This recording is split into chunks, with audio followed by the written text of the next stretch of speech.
Hello दोस्तों, स्वागत है आप सभी का आपके अपने यूट्यूब चैनल मैथ एचडीजी में। तो दोस्तों, आज की हम इस वीडियो में मानव पाचन तंत्र ह्यूमन डाइजेस्टिव सिस्टम के बारे में विस्तार से पढ़ेंगे। तो चलिए वीडियो को शुरू करते हैं। पाचन तंत्र किसे कहते हैं? वैसे अंग जो भोजन पचाने में सहायता करते हैं उन्हें सामूहिक रूप से पाचन तंत्र कहते हैं। इसमें जटिल भोजन सरल पदार्थों में टूट जाता है। पाचन तंत्र दो भागों में बांटा गया है। पहला होता है आहार नाल यानी कि एलिमेंट्री कैनाल। दूसरे संबंध जुड़ी पाचक ग्रंथियां यानी कि डाइजेस्टिव ग्लैंड। आहार नाल क्या होती है? यह मुख गुहा से प्रारंभ होकर गुदा तक रहता है। पाचन के समय भोजन आहार नाल में ही रहता है। आहार नाल की जो लंबाई है वो 32 फीट की लगभग 8 से 10 मीटर होती है। आहार नाल के अंतर्गत कौन कौन से भाग आते हैं? मुख गुहा आती है, ग्रास नली, आमाशय, छोटी आंत, बड़ी आंत, मलाशय, गुदा द्वार तक आते हैं। दूसरे संबंध पाचन ग्रंथि यानी डाइजेस्टिव ग्लैंड। ये ग्रंथियां भोजन को पचाने वाली एंजाइम का निर्माण करती है। इसके अंतर्गत लार ग्रंथि, यकृत, पित्ताशय तथा अग्नाशय आते हैं। जो पाचन की क्रिया है जो मुख गुहा से प्रारंभ होती है और पाचन की क्रिया छोटी आंत में पूर्ण हो जाती है। बड़ी आंत में जल का अवशोषण होता है।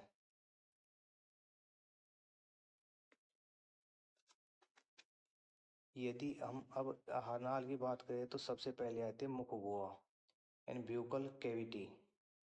ये क्या होता है? मुख गुहा की संरचना एक बंद कमरे के समान होती है जो मुंह के रास्ते से खुलता है तथा जबड़ों और होठों के माध्यम से बंद होता है। मनुष्य के दो जबड़ों में निचला जबड़ा गतिशील होता है। मुख गुहा के अंदर की ऊपरी वाला हिस्सा को तालु कहा जाता है तथा पार्श्व के मांसल भाग को गाल कहते हैं। यूला एक मुलायम वी आकार की रचना है जो मुलायम तालू से नीचे की तरफ लटकी रहती है। जो यूला होती है जो तालू से नीचे की तरफ लटकी रहती है। पाचन मुख गुहा से प्रारंभ होता है। मुख गुहा एक खाली जगह होती है जिसमें एक जीभ, 3 जोड़ी लार ग्रंथि तथा 32 दांत पाए जाते हैं जो पाचन में महत्वपूर्ण भूमिका निभाते हैं। मुख गुहा के फर्श पर एक मांसल मोटी रचना पाई जाती है जिसे जीभ टोंगू कहते हैं। जीभ मुख गुहा से एक संरचना फ्रीनुलम के द्वारा जुड़ी होती है। जो जीभ है जो मुख गुहा से फ्रीनुलम के द्वारा जुड़ी होती है। स्वाद का अनुभव कराने के लिए जीभ की ऊपरी सतह पर स्वाद कलिकाएं टेस्ट बड्स पाई जाती हैं जो मीठा, खट्टा, नमकीन, कड़वे का स्वाद का अनुभव कराती है। अगला हमारा हिस्सा आता है लार ग्रंथियां हुआ। लार ग्रंथि से प्रतिदिन 1 से 1.5 लीटर लार का स्रावन होता है। लार का पीएच मान 6.8 होता है। हालांकि इसका पीएच मान खाने से पूर्व तथा खाने के बाद क्रमशः 7.5 से 6.5 के मध्य परिवर्तित हो जाता है। सभी लार ग्रंथियां लार स्रावित करती है जिसमें 99% जल तथा 1% पाचक एंजाइम लाइसोजाइम, टाइलिन, डाइस्टेज तथा म्यूलिन निकलते हैं। इसमें सर्वाधिक मात्रा में टाइलिन निकलता है। टाइलिन तथा डाइस्टेज एंजाइम स्टार्च यानी मंड का पाचन करके उसे माल्टोज यानी शर्करा और कार्बोहाइड्रेट में परिवर्तित कर देते हैं।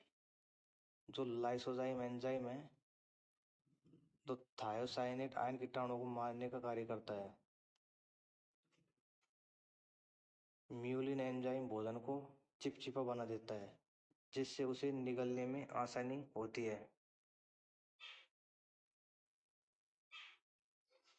मेंढक तथा व्हेल में लार ग्रंथि नहीं पाई जाती है। मनुष्य में 3 जोड़ी लार ग्रंथियां पाई जाती है।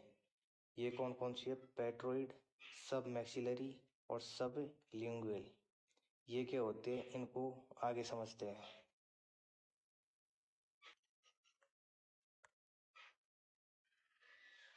जो पेट्रोइड ग्लैंड होती है उसको अधोहनु के नाम से जानते हैं। यह क्या होती है? यह दोनों कानों के नीचे एक एक उपस्थित होती है। यह सबसे बड़ी लार ग्रंथि होती है। जो अधोहनु है, जो सबसे बड़ी लार ग्रंथि है। जब पैरोटिड ग्रंथि लार ग्रंथि विषाणु द्वारा संक्रमित हो जाती है तो उसमें सूजन आ जाता है, जिसे गलस्वा कहते हैं। जो सांप है जिसमें पैरोटिड ग्रंथि पॉइजन ग्लैंड जहर की थैली का कार्य करती है। जो दूसरी ग्लैंड है हमारी वो है सब मैक्सिलरी यानी अधो मैक्सिला। यह जबड़े के मध्य मैक्सिला अस्थि के दोनों ओर एक एक उपस्थित होती है, जो व्हार्टन नलिका द्वारा खुलती है। जो अधोमैक्सिला है जो व्हार्टन नलिका के द्वारा खुलती है। अधोजिह्वा यानी सबलिंगुअल ग्लैंड, यह जीभ के दोनों ओर एक एक उपस्थित होती है, जो बार्थोली नलिका यानी रिबनिस नलिका द्वारा खुलती है। यह सबसे छोटी लार ग्रंथि होती है। तो सबसे छोटी लार ग्रंथि कौन सी हो गई? अधोजिह्वा। और सबसे बड़ी लार ग्रंथि कौन सी हो गई? अधोहनु। आगे हम पढ़ते हैं दांतों के बारे में, टीथ के बारे में। मुख गुहा के ऊपर तथा नीचे दोनों जबड़ों पर दांत पाए जाते हैं। मनुष्य के दांत के दो मुख्य भाग होते हैं, एक तो शिखर यानी क्राउन तथा जड़ यानी रूट। दांत का वह भाग जो मसूड़े के ऊपर निकला हुआ होता है सिर या शिखर क्राउन कहलाता है, तथा मसूड़ों के अंदर रहने वाले भाग को जड़ कहते हैं। सिर तथा जड़ के बीच दांत के पतले भाग को ग्रीवा कहते हैं। जो मनुष्य के दांत हैं जो गर्तदंती यानी थियोकोडेंट होते हैं, अर्थात दांत जबड़ों की हड्डियों में धसे होते हैं। जो दांतों का अध्ययन है वो ओडेंटोलॉजी कहलाता है। दांत में कैल्शियम सर्वाधिक मात्रा में पाया जाता है। दांतों के निर्माण में 85% योगदान कैल्शियम फास्फेट का होता है और 10% योगदान कैल्शियम कार्बोनेट का होता है। शेष भाग कैल्शियम क्लोराइड होता है। जो दांतों का क्षरण है टूट फूट, जो फ्लोरीन कमी के कारण होता है। जो दांतों का जो टूट फूट होती है, क्षरण होता है, क्षय होता है, वो फ्लोरीन कमी के कारण होता है, जिसे दंत क्षय नामक बीमारी कहा जाता है। प्रत्येक दांत की भीतरी गुहा को मज्जा गुहा पल्प कैविटी कहते हैं। जो दांत की भीतरी गुहा को क्या कहते हैं? Pulp cavity. मज्जा गुहा में रक्त वाहिकाएं तथा तंत्रिका पाई जाती है। मानव दांत का दो परत होता है। बाहरी परत इनामेल कहलाता है, जबकि आंतरिक भाग डेंटाइन कहलाता है। तो दांत की दो परतें होती हैं, उनमें से बाहर की परत को तो कहते हैं इनामेल और आंतरिक परत को कहते हैं डेंटाइन। दांत की संरचना इस प्रकार से है कि जो बाहर का कवर है वो है इनामेल और जो आंतरिक कवर है उसको बोलते हैं डेंटाइन।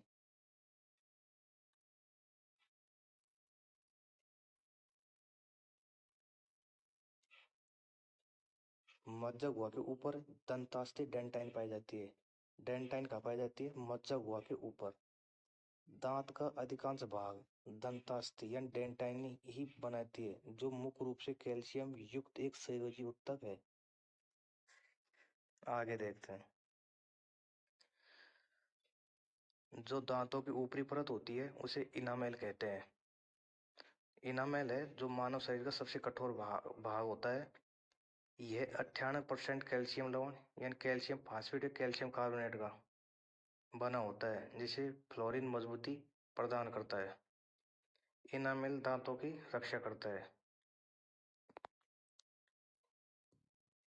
द्विबार दंती क्या होता है? डाइफियोडंट क्या होता है? वैसे दांत जो जीवन में दो बार आते हैं उन्हें डाइफियोडंट कहते हैं। शुरुआत में निकलने वाले दांत टूट जाते हैं और उनकी जगह पुनः नए दांत निकल आते हैं, जिसे दूध का दांत मिल्क टीथ कहा जाता है, जिनकी संख्या 20 होती है।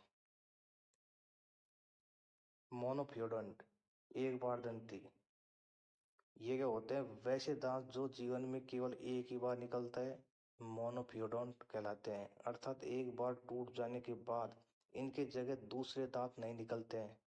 इसे परमानेंट टीथ यानी स्थायी दांत कहते हैं। जैसे अकल दांत इनकी संख्या 12 होती है। जो एक बार दंती है उनकी संख्या 12 होती है। जो मानव के दांत हैं वो 4 प्रकार के होते हैं: इंसाइजर, कैनाइन, प्रीमोलर और मोलर। इंसाइजन मतलब कृंतक, कैनाइन मतलब रदनक, प्रीमोलर मतलब अग्र चवर्णक और मोलर मतलब चवर्णक। ये दांत कुछ इस प्रकार से होते हैं। अब इंसाइजर दांत क्या होते हैं, कृंतक दांत क्या होते हैं? ये सबसे आगे की दांत होती है, इसे नोज टीथ कहते हैं। यह भोजन को काटने के काम में आता है। मानव में इसकी संख्या 8 होती है, 4 ऊपर 4 नीचे। शाकाहारी जानवरों में इंसाइजर चौड़ा होता है। अगला है हमारा कैनाइन यानी कि रदनक। इसे आई टीथ भी कहते हैं। ये नुकीले होते हैं तथा भोजन को चीरने फाड़ने का कार्य करते हैं। मानव में इसकी संख्या है जो 4 होती है। मांसाहारी जानवरों में कैनाइन अधिक नुकीला होता है। अगला है हमारा प्रीमोलर यानी कि अग्र चवर्णक। इसे चिक टीथ भी कहते हैं। यह भोजन को चबाने का कार्य करता है। बच्चों में यह बिल्कुल भी नहीं पाया जाता। वयस्क में इसकी संख्या है जो 8 होती है। मोलर दांत, चवर्णक दांत क्या होते हैं? इसे विजडम टीथ भी कहते हैं। जो इनका कार्य है जो भोजन को चबाना है। बच्चों में अंतिम मोलर नहीं पाया जाता। वयस्क में इसकी संख्या 12 होती है, अर्थात 4 प्रकार में सर्वाधिक संख्या में मोलर पाया जाता है। जो बच्चे हैं उनमें प्रीमोलर का पूर्णतः अभाव होता है तथा अंतिम मोलर नहीं पाया जाता।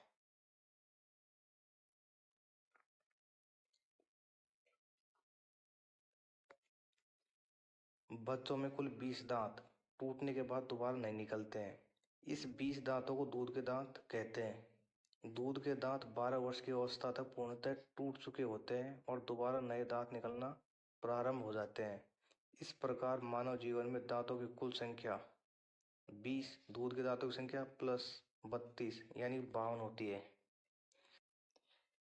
पक्षियों के चोंच दांत का ही रूपांतरित रूप होता है। हाथी का बाहर निकला दांत उसके ऊपरी जबड़े का सेकंड इंसाइजर होता है। जो वयस्क व्यक्ति है उनका दंत सूत्र क्या होता है? 21-23/21-23 यानी कि 32 दांत। और जो बच्चे हैं उनका दंत सूत्र क्या होता है? 2102/2102 यानी कि 20 दांत। जो दंत सूत्र द्वारा दांतों का 1/4 भाग ही दिखाया जाता है। जानवरों में ऊपरी जबड़ा में दांत नहीं होते हैं। स्तनधारी में सर्वाधिक दांत सुअर तथा घोड़े में होते हैं जिनकी संख्या होती है 44। मच्छर में 47 दांत होते हैं जबकि गाय भेड़ में 32 दांत होते हैं। अगला हमारा भाग है ग्रास नली का। यह मुख गुहा को आमाशय से जोड़ने का कार्य करती है। यह एक लंबी नली के समान होती है जो लार में मिले हुए भोजन को निगल द्वार द्वारा प्राप्त करती है। इसमें कोई भी पाचन क्रिया नहीं होती है। मनुष्य में यह 10 इंच लंबी होती है जबकि जिराफ में यह सर्वाधिक लंबी गर्दन के कारण होती है। कर्मानुचन के कारण भोजन ग्रास नली से आमाशय में पहुंचता है। ग्रास नली व आमाशय के बीच एक वाल्व स्फिंक्टर पाया जाता है जो भोजन को वापस ग्रास नली में जाने से रोकता है। भोजन ग्रास नली से होकर के अब आमाशय तक पहुंच जाता है। अब आमाशय के बारे में बात करते हैं। यह थैलीनुमा आकृति होती है जो भोजन को संग्रहित करने तथा पचाने दोनों का कार्य करती है। यह आहार नली का सबसे चौड़ा भाग होता है। यह भोजन को लगभग 4 घंटे रोक कर रखती है।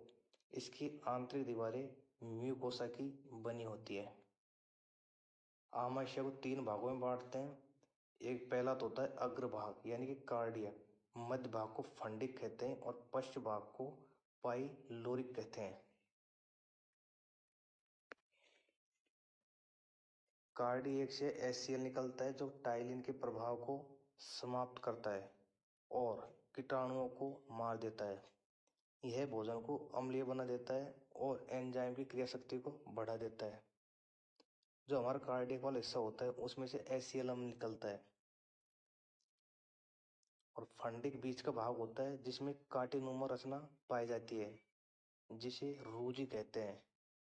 जो फंडिक बीज वाले भाग होते हैं उसमें कांटेनुमा जो रचनाएं मिलती है उन्हें रूजी कहते हैं। यह भोजन को रोक कर रखने का कार्य करती है। जब हम भोजन नहीं किए रहते हैं तो रूजी अपने स्थान पर खड़ा हो जाता है और चुभन होने लगती है। पाइलोरिक में जठर ग्रंथि पाई जाती है जिससे जठर रस गैस्ट्रिक जूस निकलता है। जब जठर ग्रंथि काम नहीं करती है तो उस रोग को गैस्ट्रिक कहते हैं। जठर ग्रंथियों में मुख्यतः 3 प्रकार की कोशिकाएं पाई जाती है। पहली होती है श्लेष्म कोशिका म्यूकोसस सेल। ये श्लेष्म म्यूकोसा का स्रावन करती हैं। जो श्लेष्म कोशिका है जो श्लेष्म का स्रावन करती है। और दूसरी है मुख्य कोशिका। ये पेप्सिडोजन तथा प्रोरेनिन नामक एंजाइम का स्रावन करती हैं। अगली हमारी भित्तीय कोशिका। ये हाइड्रोक्लोरिक अम्ल का स्रावन करती है। जठर रस में रेनिन तथा पेप्सिन पाया जाता है। जो हमारा जठर रस होता है उसमें रेनिन तथा पेप्सिन पाया जाता है। रेनिन दूध को दही में बदल देता है अर्थात दूध को पचाता है। यह दूध में उपस्थित केसिन प्रोटीन को कैल्शियम पाराकैसिनेट में बदल देता है। जो रेनिन एंजाइम है जो दूध में उपस्थित केसिन प्रोटीन होता है उसको कैल्शियम पैराकैसिनेट में बदल देता है। केसिन प्रोटीन के कारण ही दूध का रंग सफेद होता है। दूध का रंग सफेद किसके कारण होता है? केसिन प्रोटीन के कारण। जो दूध का पीला रंग हो गया वो कैरोटीन प्रोटीन के कारण हो गया। पेप्सिन प्रोटीन को पचाता है। यह प्रोटीन को पेप्टोन में बदल देता है। भोजन अमाशय के बाद छोटी आंत में जाता है। यह भोजन अब कायम का रूप ले चुका होता है। जब भोजन अमाशय के बाद में छोटी आंत में जाता है तो इसका रूप किस में बदल जाता है? कायम में। अब आते हैं हम आंत पर। मनुष्य की आंत 2 भागों में बांटते हैं। एक तो छोटी आंत स्मॉल इंटेस्टाइन और एक बड़ी आंत लार्ज इंटेस्टाइन। शाकाहारियों में आंत की लंबाई अपेक्षाकृत अधिक होती है जिससे भोजन अवशोषण हेतु अतिरिक्त पृष्ठ क्षेत्र मिल सके।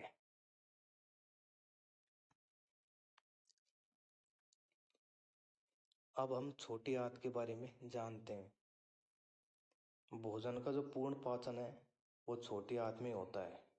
यह आहार नाल का सबसे लंबा भाग है। इसकी लंबाई 6 से 8 मीटर होती है।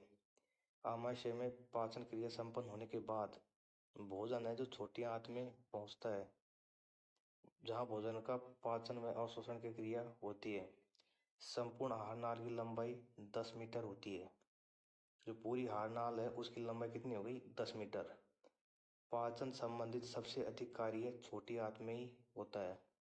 छोटी आंत के 3 भाग होते हैं। एक तो होता है पक्वाशय या ग्रहणी, दूसरा होता है अग्र क्षुधात्र और तीसरा होता है क्षुधात्र यानी duodenum jejunum ilium. Duodenum jejunum ilium. आगे बात करते हैं यकृत की। यह सबसे बड़ी पाचक ग्रंथि है। इसका भार लगभग 1.5 kg होता है। यह अपने क्षतिग्रस्त हिस्सों को पुनर्निर्माण स्वयं कर लेती है। यकृत में पित्त बाइल का निर्माण होता है। अगला है हमारा गैल ब्लैडर यानी पित्ताशय। इसमें यकृत द्वारा बनाया गया पित्त आकर जमा रहता है। इसमें पित्त का स्रावन निर्माण नहीं होता है। पित्ताशय यकृत के ठीक नीचे रहता है। पित्ताशय में जब स्टोन का निर्माण हो जाता है तो ठीक नहीं हो सकता, इसलिए पूरे पित्ताशय को काटकर निकाल दिया जाता है। अल्ट्रासोनिक विकिरण द्वारा बिना शल्य क्रिया के पित्ताशय की पथरी को गला देना लिथोट्रिप्सी कहलाता है। जो अल्ट्रासोनिक विकिरण है उनके द्वारा पित्ताशय की पथरी को गला देना क्या कहलाता है? लिथोट्रिप्सी। पित्त एंजाइम न होते हुए भी पाचन में सहायक है। जो पित्त है वो एंजाइम नहीं है लेकिन भी यह पाचन में सहायक है। पित्त रस है जो गाढ़ा हल्के पीले रंग का होता है। मनुष्य में प्रतिदिन लगभग 600 मिली पित्त रस स्रावित होता है। यानी कि मनुष्य में प्रतिदिन 600 ml पित्त रस स्रावित होता है। पित्त भोजन को क्षारीय बना देता है क्योंकि पित्त क्षारीय होता है। पित्त का पीएच मान कितना होता है? 7.8 से 8.5 तक होता है। पित्त रस में कोई भी पाचक एंजाइम नहीं पाया जाता। पित्त रस में पित्तवर्णक बाइल पिगमेंट जैसे बिलिरुबिन तथा बिलिवर्डिन आदि भी पाए जाते हैं। पित्त रस में उपस्थित दो लवण सोडियम ग्लाइकोनेट तथा सोडियम टोरोकोलेट भोजन कायम में उपस्थित वसा फैट को जल के साथ मिलाकर छोटी छोटी बिंदु में तोड़ देते हैं। इस क्रिया को पायशीकरण कहते हैं। पायशीकरण किसे कहते हैं? जो पित्त रस में उपस्थित दो लवण होते हैं सोडियम ग्लाइकोनेट और सोडियम टारोकोलेट, जो क्या करते हैं कि वसा को जल के साथ मिलाकर छोटी छोटी बिंदु में तोड़ देते हैं। इस क्रिया को पायशीकरण कहते हैं, एम्शीकरण कहते हैं। वसा में घुलनशील विटामिन कौन कौन से हैं? ए, डी, ई के अवशोषण में भी पित्त रस की महत्वपूर्ण भूमिका होती है। यदि किसी व्यक्ति का पित्ताशय निकाल दिया जाए तो उस व्यक्ति में वसा का पाचन सामान्यतः नहीं हो पाता।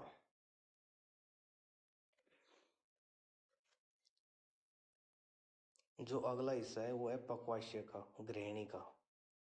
ग्रहणी है जो अंग्रेजी के यू अक्षर की भांति मुड़ी हुई रचना होती है। यह छोटी आंत का पहला भाग होता है। आमाशय के बाद भोजन यानी कायम ग्रहणी में आता है, जहाँ उसमें पित्त मिलती है वह क्षारीय बन जाता है। ग्रहणी में किसी प्रकार का एंजाइम नहीं होता है, बल्कि इसमें दो प्रकार के हार्मोन पाए जाते हैं, कोलिसिस्टोकाइनिन और सिक्रेटिन।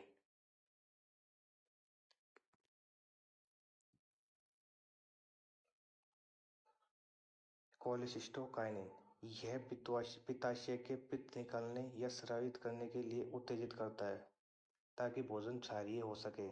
दूसरा है सेक्रेटिन। यह क्या करता है? यह अग्नाशय को अग्नायरसी रसे यानी पैंक्रियाज जूस को स्रावित करने के लिए उत्तेजित करता है ताकि भोजन सरलता से पच सके। जो अग्नाशय है इसे 3 प्रकार के एंजाइम निकलते हैं। इन तीनों को सामूहिक रूप से पूर्ण पाचक रस कहते हैं क्योंकि यह भोजन के सभी अवयव को पचा सकते हैं। वे 3 एंजाइम कौन कौन से हैं? पहला है ट्रिप्सिन। इसका क्या काम है? यह प्रोटीन यानी पेप्टोन को पचाकर पेप्टाइड में बदल देता है। दूसरा है एमाइलेज। यह स्टार्च मंड को शर्करा में तोड़ देता है। तीसरा है लाइपेज। यह पित्त द्वारा पायशीकृत इमल्सिफाइड वसा को तोड़कर ग्लिसरॉल तथा वसीय अम्ल फैक्ट्रिक एसिड में बदल देता है। इसकी ट्रिक क्या है? LAT, lipase amylase trypsin, lipase amylase trypsin. अब हम अग्र क्षुधात्र की बात करते हैं। जेजुनम में पाचन की कोई क्रिया नहीं होती है, यानी अग्र क्षुधात्र में पाचन की कोई क्रिया नहीं होती। ग्रहणी के बाद भोजन जेजुनम में जाता है और जेजुनम के बाद इलियम में।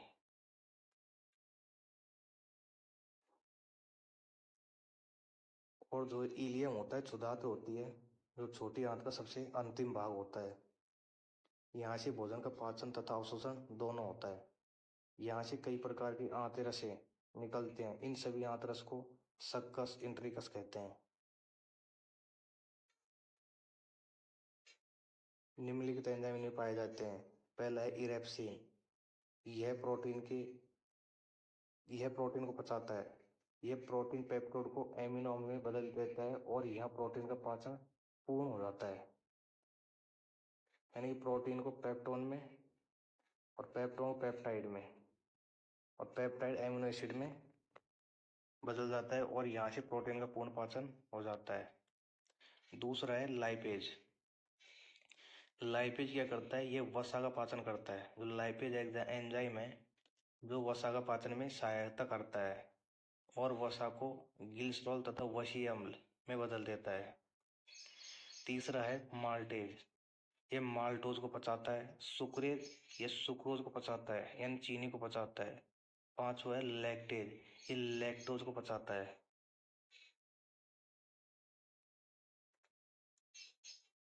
इंपॉर्टेंट फैक्ट क्या है कि छोटी आंत का अंतिम भाग इलियम में अंगुली जैसी रचना पाई जाती है जिसे विलाई कहते हैं। विलाई अवशोषण चूसने का कार्य करती है।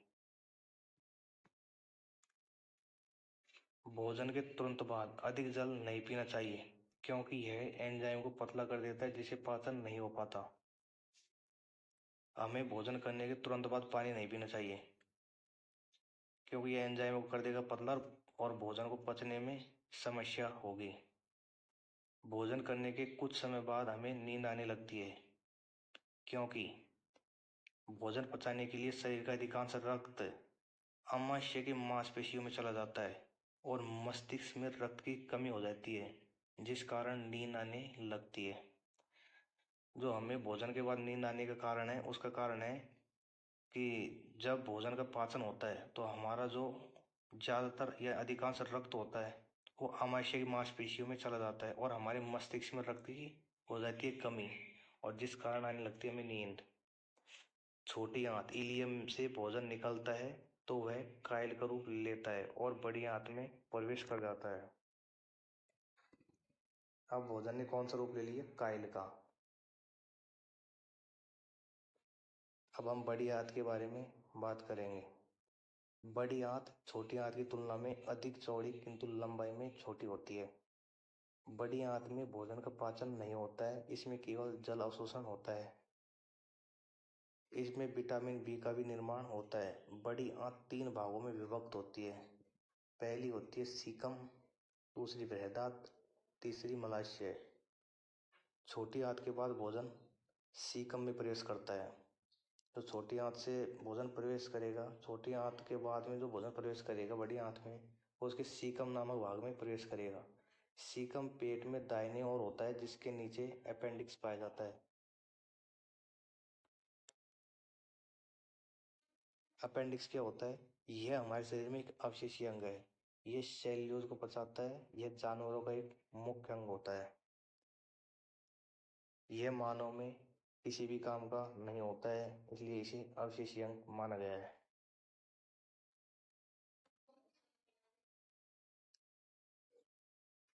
जब कभी भोजन अपेंडिक्स में फंस जाता है तो उसे ऑपरेशन करके अपेंडिक्स पूरा काट दिया जाता है।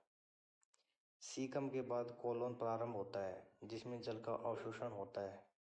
जो कोलोन होती है बड़ी आंत में वो जल का अवशोषण करती है।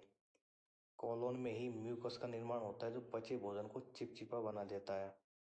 म्यूकस का निर्माण मलाशय में अपशिष्ट पदार्थ जमा रहता है और उदर के द्वारा बाहर निकल जाता है।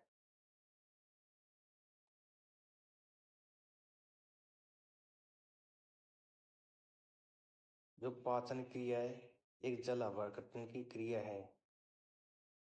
पाचन की संपूर्ण क्रिया को 5 अवस्थाओं में विभाजित किया गया है। पहली है अंतर्ग्रहण यानी इंजेक्शन। भोजन को निगलने की क्रिया को इंजेक्शन कहते हैं यानी अंतर्ग्रहण कहते हैं। दूसरा होता है पाचन, डाइजेशन। भोजन पदार्थों का छोटे छोटे सरल पदार्थों में टूटना पाचन कहलाता है। तीसरा होता है अवशोषण यानी एब्सॉर्प्शन।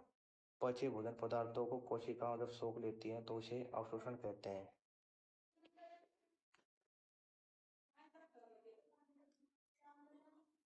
अगला है हमारा स्वांगीकरण। पचे भोज्य पदार्थों से ऊर्जा प्राप्त करने की क्रिया को कहते हैं स्वांगीकरण। और अगला है हमारा मल परित्याग। पाचन के बाद पचे हुए अवशिष्ट पदार्थों को बाहर निकालने की क्रिया को मल परित्याग कहते हैं। मल का जो पीला भूरा रंग होता है उसमें उपस्थित स्टकार्बिलिन व यूरोबिलिन के कारण होता है। मल की बदबू इंडोल व स्कीटोल नामक पदार्थ के कारण होती है। अवशोषण के पश्चात सभी भोज पोषक पदार्थ हैं जो यकृत निवारिका शिरा द्वारा यकृत में पहुंचती है, जहां उपापचय की क्रिया संपन्न होती है। अवशोषित पदार्थ शारीरिक पदार्थों में परिवर्तित कर दिए जाते हैं, जिसे स्वांगीकरण कहते हैं। इस प्रकार से हमारा जो पाचन तंत्र डाइजेस्टिव सिस्टम जो टॉपिक है, जो पूरी तरह से कंप्लीट हो जाता है। अब हम कुछ वन लाइनर क्वेश्चन देख लेते हैं। पहला क्वेश्चन है, लार किसके पाचन में सहायक होती है? स्टार्च के पाचन में। वसा का पाचन करने वाला लाइपेज एंजाइम किस अंग द्वारा स्रावित होता है? यकृत द्वारा। लाइपेज द्वारा वसा के जलीय अपघटन के पश्चात क्या प्राप्त होता है? वसीय अम्ल और ग्लिसरॉल। कौन सा पाचक हार्मोन छोटी आंत में स्रावित होता है? सिक्रेटिक। पित्त का संचयन कहाँ होता है? पित्ताशय में, गैल ब्लैडर में। किस अंग में प्रोटीन्स का पाचन पूर्ण होता है? आंत में। आमाशय की भित्ति से कौन सा हार्मोन स्रावित होता है? गैस्ट्रीन। लार की टाइलिन एंजाइम किस माध्यम में क्रियाशील होती है? हल्के अम्लीय माध्यम में। आमाशय की दीवार का पेशीय संकुचन क्या कहलाता है? कर्मा कुंचन। पाचन तंत्र के किस रस में कोलेस्ट्रॉल पाया जाता है? पित्त में। कार्बोहाइड्रेट किस रूप में शरीर में संग्रहित होता है? ग्लाइकोजन के रूप में। आमाशय में भोजन के जीवाणुओं को कौन नष्ट करता है? हाइड्रोक्लोरिक अम्ल यानी HCl। मानव शरीर की किस रचना में कृमि रूप परिशेषिका पाई जाती है? बड़ी आंत में। मानव शरीर का वह अंग जो ग्लाइकोजन के रूप में कार्बोहाइड्रेट का भंडारण करता है? यकृत। एक स्तनधारी में सबसे बड़ी ग्रंथि कौन सी होती है? यकृत। लार का pH मान कितना होता है? 6.8। पीलिया से कौन सा अंग प्रभावित होता है? यकृत। पाचन क्रिया के समय आहार नाल में स्टार्च का अंतिम उत्पाद क्या है? ग्लूकोज। कॉड मछली के यकृत तेल में कौन सा विटामिन प्रचुर मात्रा में पाया जाता है? Vitamin A. लेगरहैंस की दीपिकाओं किस अंग में उपस्थित होती है? अग्नाशय में, पैनक्रियाज में। मानव में किस अंग एक अंग में से हार्मोन के साथ साथ पाचन एंजाइम का विस्रावण होता है? अग्नाशय से।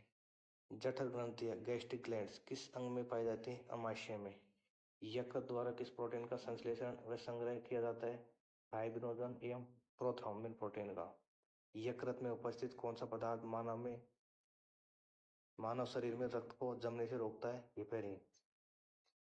लंबे समय तक उपवास रखने का सर्वाधिक प्रभाव शरीर के किस अंग पर पड़ता है? वृक्क किडनी पर। मानव शरीर में पाचन का अधिकांश भाग किस अंग में संपन्न होता है? छोटी आंत में।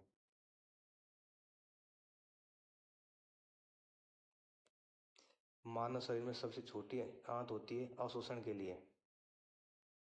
किस अंग के द्वारा रक्त से यूरिया पृथक किया जाता है? वृक्क किडनी के द्वारा। इंसुलिन में कौन सी धातु उपस्थित होती है? जस्ता।